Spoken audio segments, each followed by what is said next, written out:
ગુજરાતમાં હાડ થીજવતી ઠંડી પડી રહી છે। ગુજરાત તરફ ફંટાયેલા બર્ફીલા પવનોના કારણે તાપમાનનો પારો ગગડ્યો છે અને લોકો રીતસરના ધ્રુજી ઉઠ્યા છે। ત્યારે ગુજરાતમાં જાન્યુઆરી મહિનાના અંત સુધી ઠંડીનું જોર યથાવત રહેશે તેવી હવામાન નિષ્ણાંત અંબાલાલ પટેલે આગાહી કરી છે। ઉત્તર ગુજરાતના જિલ્લાઓમાં 15 જાન્યુઆરી સુધી ઠંડીની ભારે અસર જોવા મળશે। જો હજુ ઠંડીમાં વધારો થશે તો 2014નો રેકોર્ડ તૂટી શકે છે। હાલ ગુજરાતમાં કડકડતી ઠંડીનું મોજું ફરી વળતા લોકોએ તાપણાનો સહારો લીધો છે।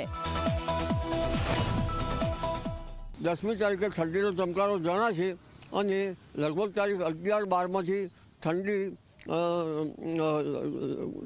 લગભગ ઘટતી જશે અને ઉત્તર ગુજરાતના ભાગોમાં તો ઠંડીની અસર વાદળો વચ્ચે છેક 15મી તારીખ સુધીમાં રહેવાની શક્યતા રહેશે, પરંતુ વાદળો આવતા ઠંડી ઘટવાની શક્યતા રહેશે અને તારીખ 14-15થી વાદળો આવવાની શક્યતા રહેશે।